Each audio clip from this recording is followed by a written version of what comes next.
Doctor, doctor জ্বালাতন করিল। এই অর্ধেক রাত্রে চোখ মিলিয়া দেখি আমাদের জমিদার দক্ষিণাচরণবাবু। দরপর করিয়া উঠিয়া পিঠ ভাঙা চৌকিটা টানিয়া আনিয়া তাহাকে বসিতে দিলাম এবং উদ্বিগ্নভাবে তাহার মুখের দিকে চাহিলাম। ঘড়িতে দেখি তখন রাত্রি 2:30। দক্ষিণাচরণবাবু বিবর্ণ মুখে বিস্ফারিত নেত্রে কহিলেন, আজ রাত্রে আবার সেইরূপ উপদ্রব আরম্ভ হইয়াছে। তোমার ঔষধ কোনো কাজে লাগিল না। আমি কিঞ্চিৎ সসংকোচে বলিলাম, আপনি বোধ করি মদের মাত্রা আবার বাড়াইয়াছেন। দক্ষিণাচরণবাবু অত্যন্ত বিরক্ত হইয়া কহিলেন, ওটা তোমার ভারী ভ্রম, মদ নহে। আদ্যপান্ত বিবরণ না শুনিলে তুমি আসল কারণটা অনুমান করিতে পারিবে না। কুলুঙ্গির মধ্যে ক্ষুদ্র টিনের ডিবায় ম্লানভাবে কেরোসিন জ্বলিতেছিল। আমি তাহা উস্কাইয়া দিলাম। একটুখানি আলো জাগিয়া উঠিল এবং অনেকখানি ধোঁয়া বাহির হইতে লাগিল। কোচাখানা গায়ের উপর টানিয়া একখানা খবরের কাগজ পাতা প্যাক বাক্সের উপরে বসিলাম। দক্ষিণাচরণবাবু বলিতে লাগিলেন,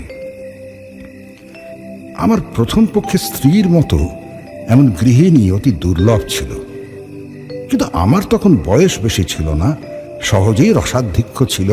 তাহার উপরে আবার কাব্যশাস্ত্রটা ভালো করিয়া অধ্যয়ন করিয়াছিলাম, তাই অবিমিশ্র গৃহিণীপনায় মন উঠিত না।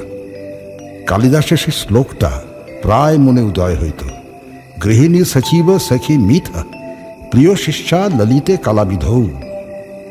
কিন্তু আমার গৃহিণীর কাছে ললিত কলাবিধির কোনো উপদেশ খাটিত না এবং সখীভাবে প্রণয় সম্ভাষণ করিতে গেলে তিনি হাসিয়া উড়াইয়া দিতেন। গঙ্গার স্রোতে যেমন ইন্দ্রের ঐরাবত নাকাল হইয়াছিল, তেমনি তাহার হাসির মুখে বড় বড় কাব্যের টুকরা এবং ভালো ভালো আধরের সম্ভাষণ মুহূর্তের মধ্যে অপদস্থ হইয়া ভাসিয়া যাইত। তাহার হাসিবার আশ্চর্য ক্ষমতা ছিল। তাহার পর আজ বছর 4 হইল আমাকে সাংঘাতিক রোগে ধরিল। ওষ্ঠব্রণ হইয়া জ্বর বিকার হইয়া মরিবার দাখিল হইলাম। বাঁচিবার আশা ছিল না।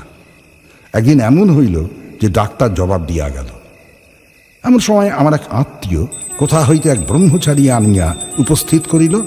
সে গব্য ঘৃতের সহিত একটা শিকড় বাটিয়া আমাকে খাওয়াইয়া দিল।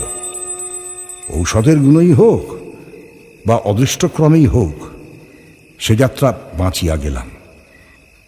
রোগের সময় আমার স্ত্রী অহর্নিশি এক মুহূর্তের জন্য বিশ্রাম করেন নাই। সেই কটা দিন একটি অবলা স্ত্রীলোক মানুষের সামান্য শক্তি লইয়া প্রাণপণ ব্যাকুলতার সহিত দ্বারে সমাগত যমদূতগুলার সঙ্গে অনবরত যুদ্ধ করিয়াছিলেন। তাহার সমস্ত প্রেম, সমস্ত হৃদয়, সমস্ত যত্ন দিয়া আমার এই অযোগ্য প্রাণটাকে যেন বক্ষের শিশুর মতো 2 হস্তে ঝাঁপিয়া ঢাকিয়া রাখিয়াছিলেন। আহার ছিল না, নিদ্রা ছিল না, জগতের আর কোনো কিছুর প্রতি দৃষ্টি ছিল না। যম তখন পরাহত ব্যাঘ্রের ন্যায় আমাকে তাহার কবল হইতে ফেলিয়া দিয়া চলিয়া গেলেন। কিন্তু যাইবার সময় আমার স্ত্রীকে একটা প্রবল থাবা মারিয়া গেলেন। আমার স্ত্রী তখন গর্ভবতী ছিলেন। অনতিকাল পরে এক মৃত সন্তান প্রসব করিলেন। তাহার পর হইতেই তাহার নানা রকমের জটিল ব্যামোর সূত্রপাত হইল। তখন আমি তাহার সেবা আরম্ভ করিয়া দিলাম। তাহাতে তিনি বিব্রত হইয়া উঠিলেন, বলিতে লাগিলেন, আহ, করো কি, লোকে বলিবে কি? অমন করিয়া দিনরাত্রি তুমি আমার ঘরে যাতায়াত করিও না। যেন নিজে পাখা খাইতেছি এরূপ ভান করিয়া রাত্রে যদি তাহাকে তাহার জ্বরের সময় পাখা করিতে যাইতাম তো ভারী একটা কাড়াকাড়ি ব্যাপার পড়িয়া যাইত। কোনোদিন যদি তাহার শুশ্রূষা উপলক্ষে আমার আহারের নিয়মিত সময় 10 মিনিট উত্তীর্ণ হইয়া যাইত, তবে সেও নানা প্রকার অনুনয় অনুরোধ অনুযোগের কারণ হইয়া দাঁড়াইত। স্বল্পমাত্র সেবা করিতে গেলে হিতে বিপরীত হইয়া উঠিত। তিনি বলিতেন, পুরুষ মানুষের অতটা বাড়াবাড়ি ভালো নয়। আমাদের সেই বরানগরের বাড়িটি বোধ করি তুমি দেখিয়াছ। বাড়ির সামনেই বাগান এবং বাগানের সম্মুখেই গঙ্গা বহিতেছে। আমাদের শোবার ঘরের নিচেই দক্ষিণের দিকে খানিকটা জমি মেহেদির বেড়া দিয়া ঘিরিয়া আমার স্ত্রী নিজের মনের মতো এক টুকরা বাগান বানাইয়াছিলেন। সমস্ত বাগানটির মধ্যে সেই খণ্ডটি অত্যন্ত সাধাসিধা এবং নিতান্ত দিশি, অর্থাৎ তাহার মধ্যে গন্ধের অপেক্ষা বর্ণের বাহার, ফুলের অপেক্ষা পাতার বৈচিত্র্য ছিল না, এবং টবের মধ্যে অকিঞ্চিৎকর উদ্ভিজের পার্শ্বে কাঠি অবলম্বন করিয়া কাগজে নির্মিত লাটিন নামের জয়ধ্বজা উড়িত না। বেল, জুই, গোলাপ, গন্ধরাজ, করবী এবং রজনীগন্ধারই প্রাদুর্ভাব কিছু বেশি। প্রকাণ্ড একটা বকুল গাছের তলা সাদা মার্বল পাথর দিয়া বাঁধানো ছিল। সুস্থ অবস্থায় তিনি নিজে দাঁড়াইয়া 2 বেলা তাহা ধুইয়া সাফ করাইয়া রাখিতেন। গ্রীষ্মকালে কাজের অবকাশে সন্ধ্যার সময় সেই তাহার বসিবার স্থান ছিল। সেখান হইতে গঙ্গা দেখা যাইত, কিন্তু গঙ্গা হইতে কুঠির পানসির বাবুরা তাহাকে দেখিতে পাইত না। অনেকদিন শয্যাগত থাকিয়া একদিন চৈত্রের শুক্লপক্ষ সন্ধ্যায় তিনি কহিলেন, ঘরে বদ্ধ থাকিয়া আমার প্রাণ কেমন করিতেছে, আজ একবার আমার সেই বাগানে গিয়া বসিব। আমি তাহাকে বহু যত্নে ধরিয়া ধীরে ধীরে সেই বকুল তলের প্রস্তর বেদিকায় লইয়া গিয়া শয়ন করাইয়া দিলাম। আমার এই জানুর উপরে তাহার মাথাটি তুলিয়া রাখিতে পারিতাম, কিন্তু জানি সেটাকে তিনি অদ্ভুত আচরণ বলিয়া গণ্য করিবেন। তাই একটি বালিশ আনিয়া তাহার মাথার তলায় রাখিলাম। 2টি একটি করিয়া প্রস্ফুট বকুল ফুল ঝরিতে লাগিল, এবং শাখান্তরাল হইতে ছায়াঙ্কিত জ্যোৎস্না তাহার শীর্ণ মুখের উপর আসিয়া পড়িল। চারিদিক শান্ত নিস্তব্ধ। সেই ঘন গন্ধপূর্ণ ছায়ান্ধকারে এক পার্শ্বে নীরবে বসিয়া তাহার মুখের দিকে চাহিয়া আমার চোখে জল আসিল। আমি ধীরে ধীরে গাছের গোড়ায় আসিয়া 2 হস্তে তাহার একটি উত্তপ্ত শীর্ণ হাত তুলিয়া লইলাম। তিনি তাহাতে কোনো আপত্তি করিলেন না। কিছুক্ষণ এইরূপ চুপ করিয়া বসিয়া থাকিয়া আমার হৃদয় কেমন উদ্বেলিত হইয়া উঠিল। আমি বলিয়া উঠিলাম, তোমার ভালোবাসা আমি কোনো কালে ভুলিব না। তখনই বুঝিলাম কথাটা বলিবার কোনো আবশ্যক ছিল না। আমার স্ত্রী হাসিয়া উঠিলেন। সে হাসিতে লজ্জা ছিল, সুখ ছিল এবং কিঞ্চিত অবিশ্বাস ছিল, এবং উহার মধ্যে অনেকটা পরিমাণে পরিহাসের তীব্রতাও ছিল। প্রতিবাদ স্বরূপে একটি কথা মাত্র না বলিয়া কেবল তাহার সেই হাসির দ্বারা জানাইলেন, কোনো কালে ভুলিবে না, ইহা কখনো সম্ভব নহে, এবং আমি তাহা প্রত্যাশাও করি না। ওই সুমিষ্ট সুতীক্ষ্ণ হাসির ভয়েই আমি কখনো আমার স্ত্রীর সঙ্গে রীতিমতো প্রেমালাপ করিতে সাহস করি নাই। অসাক্ষাতে যে সকল কথা মনে উদয় হইত, তাহার সম্মুখে গেলেই সেগুলাকে নিতান্ত বাজে কথা বলিয়া বোধ হইত। ছাপার অক্ষরে যেসব কথা পড়িলে 2 চক্ষু বাহিয়া দরদর ধারায় জল পড়িতে থাকে, সেইগুলা মুখে বলিতে গেলে কেন যে হাস্যের উদ্রেক করে, এ পর্যন্ত বুঝিতে পারিলাম না। বাদ প্রতিবাদ কথায় চলে, কিন্তু হাসির উপরে তর্ক চলে না। কাজে চুপ করিয়া যাইতে হইল। জ্যোৎস্না উজ্জ্বলতর হইয়া উঠিল। একটা কোকিল ক্রমাগতই কুহু কুহু ডাকিয়া অস্থির হইয়া গেল। আমি বসিয়া বসিয়া ভাবিতে লাগিলাম, এমন জ্যোৎস্নারাত্রেও কি পিকবধূ বধির হইয়া আছে? বহু চিকিৎসায় আমার স্ত্রীর রোগ উপশমের কোনো লক্ষণ দেখা গেল না। ডাক্তার বলিল, একবার বায়ু পরিবর্তন করিয়া দেখিলে ভালো হয়। আমি স্ত্রীকে লইয়া এলাহাবাদে গেলাম। এইখানে দক্ষিণাবাবু হঠাৎ থমকিয়া চুপ করিলেন। সন্দিগ্ধভাবে আমার মুখের দিকে চাহিলেন, তাহার পর 2 হাতের মধ্যে মাথা রাখিয়া ভাবিতে লাগিলেন। আমিও চুপ করিয়া রহিলাম। কুলুঙ্গিতে কেরোসিন মিটমিট করিয়া জ্বলিতে লাগিল এবং নিস্তব্ধ ঘরে মশার ভন ভন শব্দ সুস্পষ্ট হইয়া উঠিল। হঠাৎ মৌন ভঙ্গ করিয়া দক্ষিণাবাবু বলিতে আরম্ভ করিলেন, সেখানে হারান ডাক্তার আমার স্ত্রীকে চিকিৎসা করিতে লাগিলেন। অবশেষে অনেক কাল একভাবে কাটাইয়া ডাক্তারও বলিলেন, আমিও বুঝিলাম এবং আমার স্ত্রীও বুঝিলেন যে তাহার ব্যামো সারিবার নহে, তাহাকে চিররুগ্ন হইয়াই কাটাইতে হইবে। তখন একদিন আমার স্ত্রী আমাকে বলিলেন, যখন ব্যামো সারিবে না এবং শীঘ্র আমার মরিবার আশাও নাই, তখন আর কতদিন এই জীবন মৃতকে লইয়া কাটাইবে? তুমি আর একটা বিবাহ করো। এটা যেন কেবল একটা সুযুক্তি এবং সদ্বিবেচনার কথা। ইহার মধ্যে যে ভারী একটা মহত্ব, বীরত্ব বা অসামান্য কিছু আছে, এমন ভাব তাহার লেশমাত্র ছিল না। এইবার আমার হাসিবার পালা ছিল, কিন্তু আমার কি তেমন করিয়া হাসিবার ক্ষমতা আছে? আমি উপন্যাসের প্রধান নায়কের ন্যায় গম্ভীর সমুচ্চভাবে বলিতে লাগিলাম, যতদিন এই দেহে জীবন আছে। তিনি বাধা দিয়া কহিলেন, নাও নাও, আর বলিতে হইবে না। তোমার কথা শুনিয়া আমি আর বাঁচি না। আমি পরাজয় স্বীকার না করিয়া বলিলাম, এ জীবনে আর কাহাকেও ভালোবাসিতে পারিব না। শুনিয়া আমার স্ত্রী ভারী হাসিয়া উঠিলেন। তখন আমাকে ক্ষান্ত হইতে হইল। জানি না তখন নিজের কাছেও কখনো স্পষ্ট স্বীকার করিয়াছি কিনা, কিন্তু এখন বুঝিতে পারিতেছি, এই আরোগ্য আশাহীন সেবা কার্যে আমি মনে মনে পরিশ্রান্ত হইয়া গিয়াছিলাম।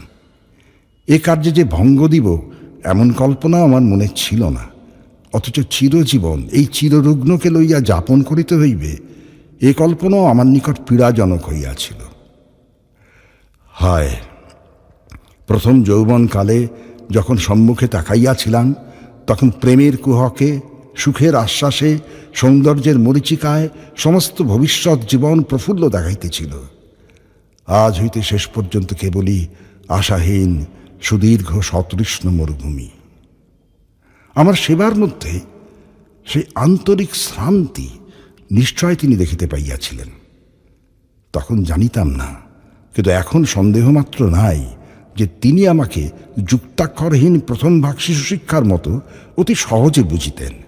সেজন্য যখন উপন্যাসের নায়ক সাজিয়া গম্ভীরভাবে তাহার নিকট কবিত্ব ফলাইতে যাইতাম, তিনি এমন সুগভীর স্নেহ অথচ অনিবার্য কৌতুকের সহিত হাসিয়া উঠিতেন।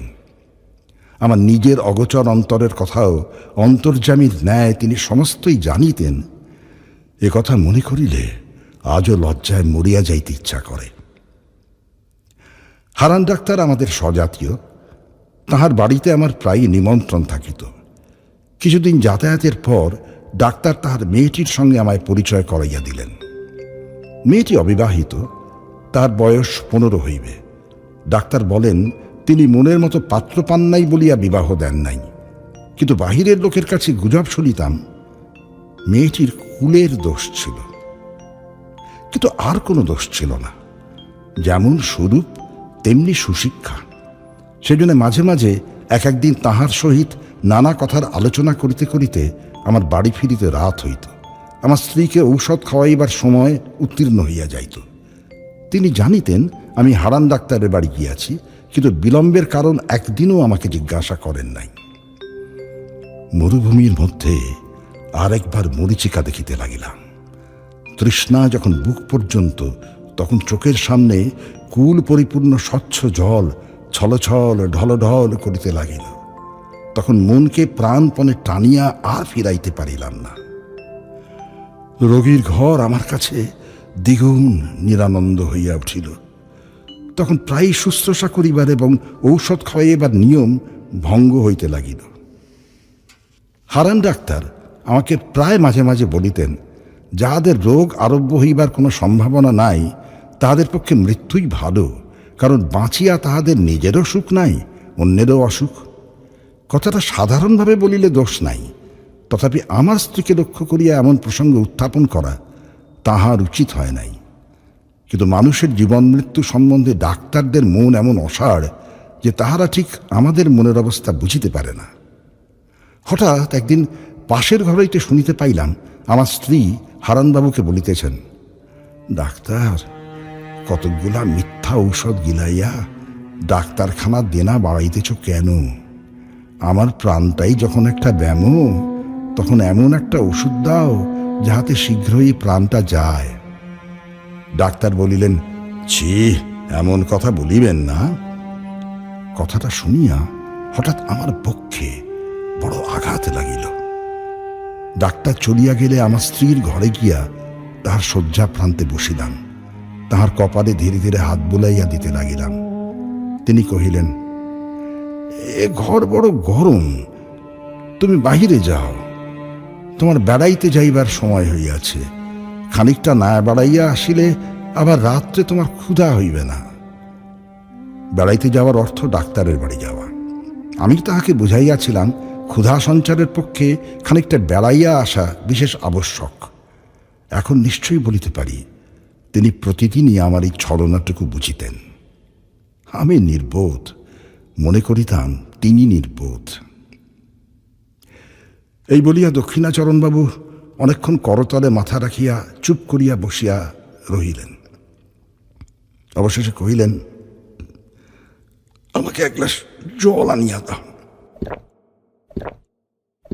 জল খাইয়া বলিতে লাগিলেন, একদিন ডাক্তারবাবুর কন্যা মনোরমা আমার স্ত্রীকে দেখিতে আসিবার ইচ্ছা প্রকাশ করিলেন। জানি না কি কারণে তাহার সে প্রস্তাব আমার ভালো লাগিল না, কিন্তু প্রতিবাদ করিবার কোনো হেতু ছিল না। তিনি একদিন সন্ধ্যাবেলায় আমাদের বাসায় আসিয়া উপস্থিত হইলেন। সেদিন আমার স্ত্রীর বেদনা অন্য দিনের অপেক্ষা কিছু বাড়িয়া উঠিয়াছিল। যেদিন তাহার ব্যথা বাড়ে সেদিন তিনি অত্যন্ত স্থির নিস্তব্ধ হইয়া থাকেন। কেবল মাঝে মাঝে মুষ্টিবদ্ধ হইতে থাকে এবং মুখ নীল হইয়া আসে। তাহাতেই তাহার যন্ত্রণা বুঝা যায়। ঘরে কোনো সাড়া ছিল না। আমি শয্যা প্রান্তে চুপ করিয়া বসিয়াছিলাম। সেদিন আমাকে বেড়াইতে যাইতে অনুরোধ করেন এমন সামর্থ্য তাহার ছিল না, কিংবা হয়তো বড় কষ্টের সময় আমি কাছে থাকি এমন ইচ্ছা তাহার মনে মনে ছিল। চোখে লাগিবে বলিয়া কেরোসিনের আলোটা দ্বারের পার্শ্বে ছিল। ঘর অন্ধকার এবং নিস্তব্ধ। কেবল এক একবার যন্ত্রণার কিঞ্চিত উপশমে আমার স্ত্রীর গভীর দীর্ঘ নিঃশ্বাস শোনা যাইতেছিল। এমন সময় মনোরমা ঘরের প্রবেশ দ্বারে দাঁড়াইলেন। বিপরীত দিক হইতে কেরোসিনের আলো আসিয়া তাহার মুখে পড়িল। আলো আধারে লাগিয়া তিনি কিছুক্ষণ ঘরের কিছুই দেখিতে না পাইয়া দ্বারের নিকট দাঁড়াইয়া তস্তত করিতে লাগিলেন। আমার স্ত্রী চমকিয়া আমার হাত ধরিয়া জিজ্ঞাসা করিলেন, তাহার সেই দুর্বল অবস্থায় হঠাৎ অচেনা লোক দেখিয়া ভয় পাইয়া আমাকে 2-3 বার অস্ফুট স্বরে প্রশ্ন করিলেন। আমার কেমন দুর্বুদ্ধি হইল। আমি প্রথমেই বলিয়া ফেলিলাম, আমি চিনি না। বলিবা মাত্রই কে যেন আমাকে কষাঘাত করিল। পরের মুহূর্তেই বলিলাম, ও বা, আমাদের ডাক্তারবাবুর কন্যা। স্ত্রী একবার আমার মুখের দিকে চাহিলেন। আমি তাহার মুখের দিকে চাহিতে পারিলাম না। পরক্ষণেই তিনি ক্ষীণ স্বরে অভ্যাগতকে বলিলেন, আপনি আসুন। আমাকে বলিলেন, আলোটা ধরো। মনোরমা ঘরে আসিয়া বসিলেন। তাহার সহিত রোগিণীর অল্প স্বল্প আলাপ চলিতে লাগিল। এমন সময় ডাক্তারবাবু আসিয়া উপস্থিত হইলেন। তিনি তাহার ডাক্তারখানা হইতে 2 শিশি ওষুধ সঙ্গে আনাইয়াছিলেন। সেই 2টি শিশি বাহির করিয়া আমার স্ত্রীকে বলিলেন, এই নীল শিশিটা মালিশ করিবার আর এইটি খাইবার। দেখিবেন 2টাতে মিলাইবেন না, এই ওষুধটা ভারী বিষ। আমাকেও একবার সতর্ক করিয়া দিয়া ঔষধ 2টি শয্যা পার্শ্ববর্তী টেবিলে রাখিয়া দিলেন। বিদায় লইবার সময় ডাক্তার তাহার কন্যাকে ডাকিলেন।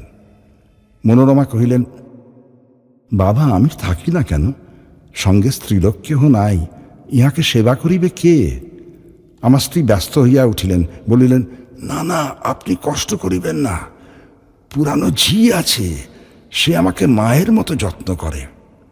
ডাক্তার হাসিয়া বলিলেন, উনি মা লক্ষ্মী, চিরকাল পরের সেবা করিয়া আসিয়াছেন, অন্যের সেবা সহিতে পারেন না।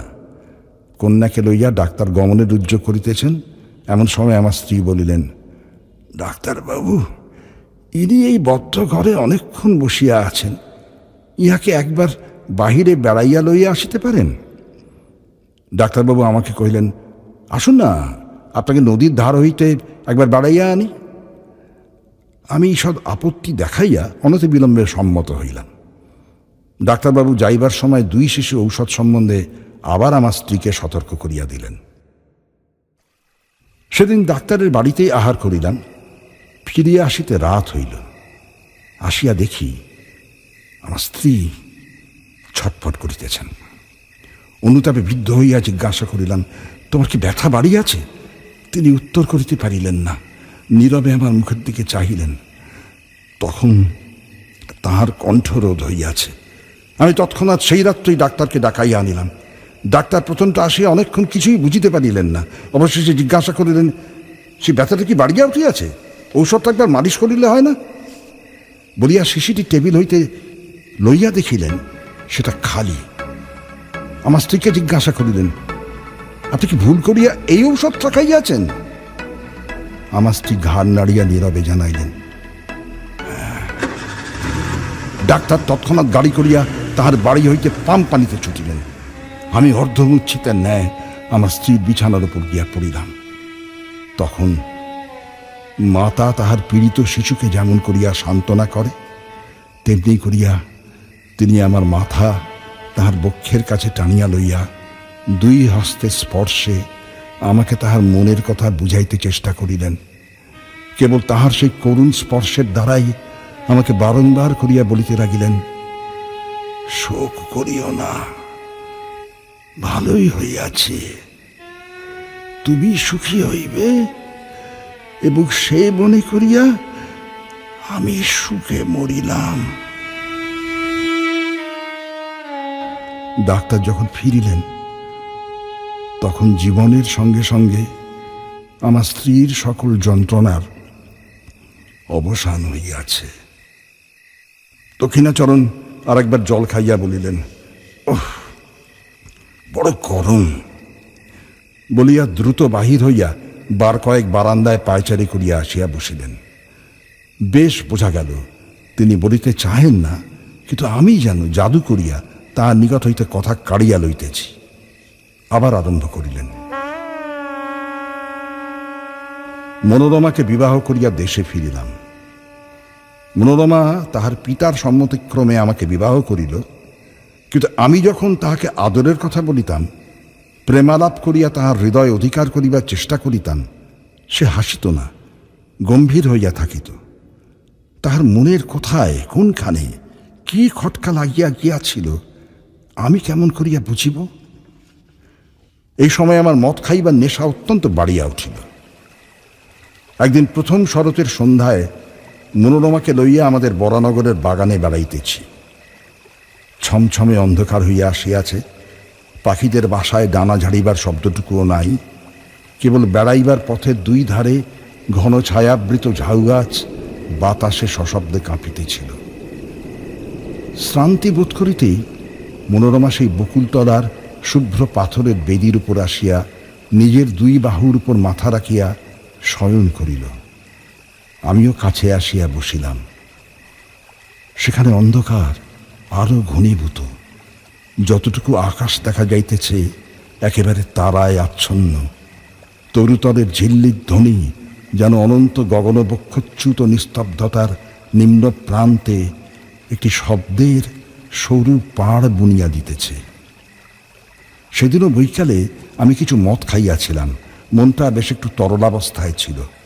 অন্ধকার যখন চোখে সহিয়া আসিল, তখন বনচ্ছায়াতলে পাণ্ডুর বর্ণে অঙ্কিত সে শিথিল অঞ্চল শ্রান্তকায় রমণের আবছায়া মূর্তিটি আমার মনে এক অনিবার্য আবেগের সঞ্চার করিল।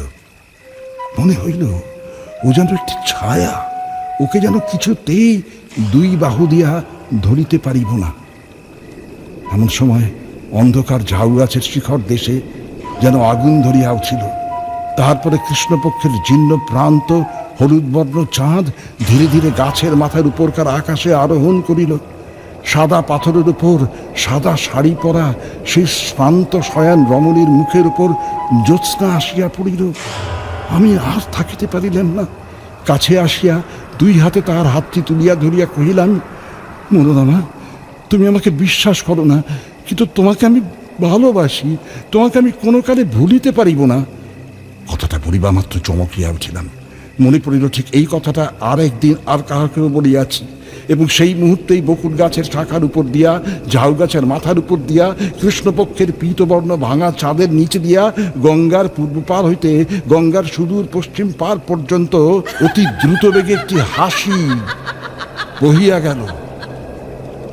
সেটা মর্মবেদী হাসি, কি অর্ধবেদী হাহাকার, বলিতে পারি না। আমি তদ্দণ্ডে পাথরের বেদির উপর হইতে মূর্ছিত হইয়া নিচে পড়িয়া গেলাম। মূর্ছা ভঙ্গে দেখিলাম আমার ঘরে বিছানায় শুইয়া আছি। স্ত্রী জিজ্ঞাসা করিলেন, তোমার হঠাৎ এমন হইল কেন? আমি কাঁপিয়া উঠিয়া বলিলাম, শুনিতে পাও নাই? সমস্ত আকাশ ভরিয়া হাহা করিয়া একটা হাসি বহিয়া গেল। স্ত্রী হাসিয়া কহিলেন, সে বুঝি হাসি? সার বাঁধিয়া দীর্ঘ এক ঝাঁক পাখি উড়িয়া গেল, তাহাদেরই পাখার শব্দ শুনিয়াছিলাম। তুমি এত অল্পেই ভয় পাও? দিনের বেলায় স্পষ্ট বুঝিতে পারিলাম পাখির ঝাঁক উড়িবার শব্দই বটে। এই সময়ে উত্তর দেশ হইতে হংসশ্রেণী নদীর চরে চলিবার জন্য আসিতেছে। কিন্তু সন্ধ্যা হইলে সে বিশ্বাস রাখিতে পারিতাম না। তখন মনে হইত চারিদিকে সমস্ত অন্ধকার ভরিয়া ঘন হাসি জমা হইয়া রহিয়াছে। সামান্য একটা উপলক্ষে হঠাৎ আকাশ ভরিয়া অন্ধকার বিদীর্ণ করিয়া ধ্বনিত হইয়া উঠিবে। অবশেষে এমন হইল, সন্ধ্যার পর মনোরমার সহিত একটা কথা বলিতে আমার সাহস হইত না। তখন আমাদের বরানগরের বাড়ি ছাড়িয়া মনোরমাকে লইয়া বোটে করিয়া বাহির হইলাম। অগ্রহায়ণ মাসে নদীর বাতাসে সমস্ত ভয় চলিয়া গেল। কয়দিন বড় সুখে ছিলাম। চারিদিকে সৌন্দর্যে আকৃষ্ট হইয়া মনোরমাও যেন তাহার হৃদয়ের রুদ্ধ দ্বার অনেক দিন পরে ধীরে ধীরে আমার নিকট খুলিতে লাগিল। গঙ্গা ছাড়াইয়া, খোড়ে ছাড়াইয়া অবশেষে পদ্মায় আসিয়া পৌঁছিলাম। ভয়ঙ্করী পদ্মা তখন হেমন্তের বিবরণীন ভুজঙ্গিনীর মতো কৃশ নির্জীবভাবে সুদীর্ঘ শীত নিদ্রায় নিবিষ্ট ছিল। উত্তর পারে জনশূন্য, তৃণশূন্য, দিগন্ত প্রসারিত বালির চর ধু ধু করিতেছে, এবং দক্ষিণের উচ্চ পাড়ের উপর গ্রামের আমবাগানগুলি এই রাক্ষসী নদীর নিতান্ত মুখের কাছে জোর হস্তে দাঁড়াইয়া কাঁপিতেছে। পদ্মা ঘুমের ঘোরে এক একবার পাশ ফিরিতেছে, এবং বিদীর্ণ তটভূমি ঝুপঝাপ করিয়া ভাঙিয়া ভাঙিয়া পড়িতেছে। এইখানে বেড়াইবার সুবিধা দেখিয়া বোট বাঁধিলাম। একদিন আমরা দুইজনে বেড়াইতে বেড়াইতে বহু দূরে চলিয়া গেলাম। সূর্যাস্তের স্বর্ণ ছায়া মিলাইয়া যাইতেই শুক্লপক্ষের নির্মল চন্দ্রালোক দেখিতে দেখিতে ফুটিয়া উঠিল। সেই অন্তহীন শুভ্র বাড়ির চরের উপর যখন অজস্র অবারিত উচ্ছ্বসিত জ্যোৎস্না একেবারে আকাশের সীমান্ত পর্যন্ত প্রসারিত হইয়া গেল, তখন মনে হইল যেন জনশূন্য চন্দ্রালোকের অসীম স্বপ্নরাজ্যের মধ্যে কেবল আমরা দুইজনে ভ্রমণ করিতেছি। একটি লাল শাল মনোরমার মাথার উপর হইতে নামিয়া তাহার মুখখানি বেষ্টন করিয়া তাহার শরীরটি আচ্ছন্ন করিয়া রহিয়াছে। নিস্তব্ধতা যখন নিবিড় হইয়া আসিল, কেবল একটি সীমাহীন দিশাহীন শুভ্রতা এবং শূন্যতা ছাড়া যখন আর কিছুই রহিল না, তখন মনোরমা ধীরে ধীরে হাতটি বাহির করিয়া আমার হাত চাপিয়া ধরিল। অত্যন্ত কাছে আসিয়া সে যেন তাহার সমস্ত শরীর, মন, জীবন, যৌবন আমার উপর বিন্যস্ত করিয়া নিতান্ত নির্ভর করিয়া দাঁড়াইল। পুলকিত উদ্বেলিত হৃদয়ে মনে করিলাম, ঘরের মধ্যে কি যথেষ্ট ভালোবাসা যায়? এইরূপ অনাবৃত, অবারিত অনন্ত আকাশ নহিলে কি দুটি মানুষকে কোথাও ধরে? তখন মনে হইল আমাদের ঘর নাই, দ্বার নাই, কোথাও ফিরিবার নাই। এমনি করিয়া হাতে হাতে ধরিয়া গম্যহীন পথে উদ্দেশ্যহীন ভ্রমণে চন্দ্রালোকিত শূন্যতার উপর দিয়া অবারিতভাবে চলিয়া যাইব। এইরূপে চলিতে চলিতে এক জায়গায় আসিয়া দেখিলাম সেই বালুকা রাশির মাঝখানে অদূরে একটি জলাশয়ের মতো হইয়া আছে। পদ্মা সরিয়া যাবার পর সেইখানে জল বাঁধিয়া আছে। সেই মরু বালুকা বেষ্টিত নিস্তরঙ্গ নিঃসুপ্ত নিশ্চল জলটুকুর উপর একটি সুদীর্ঘ জ্যোৎস্নার রেখা মূর্ছিতভাবে পড়িয়া আছে। সেই জায়গাটিতে আসিয়া আমরা দুইজনে দাঁড়াইলাম। মনোরমা কি ভাবিয়া আমার মুখের দিকে চাহিল, তাহার মাথার উপর হইতে শালটা হঠাৎ খসিয়া পড়িল। আমি তাহার সেই জ্যোৎস্না বিকশিত মুখখানি তুলিয়া ধরিয়া চুম্বন করিলাম। এমন সময় সেই জনমানবশূন্য নিঃসঙ্গ মরুভূমির মধ্যে গম্ভীর স্বরে কে 3 বার বলিয়া উঠিল, ওকে ওকে ওকে। আমি চমকিয়া উঠিলাম, আমার স্ত্রীও কাঁপিয়া উঠিলেন। কিন্তু পরক্ষণেই আমরা দুইজনে বুঝিলাম এই শব্দ মানসিক নহে, অমানুষিকও নহে, জলবিহারী জলচর পাখির ডাক।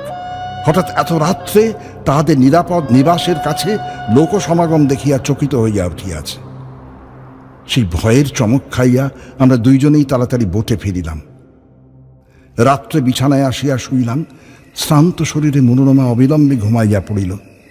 তখন অন্ধকারে কে একজন আমার মশারির কাছে দাঁড়াইয়া সুষুপ্ত মনোরমার দিকে একটি মাত্র দীর্ঘ শীর্ণ অস্থিসার অঙ্গুলি নির্দেশ করিয়া যেন আমার কানে কানে অত্যন্ত চুপি চুপি অস্ফুট কণ্ঠে কেবলই জিজ্ঞাসা করিতে লাগিল, ওকে ওকে ওকে গো।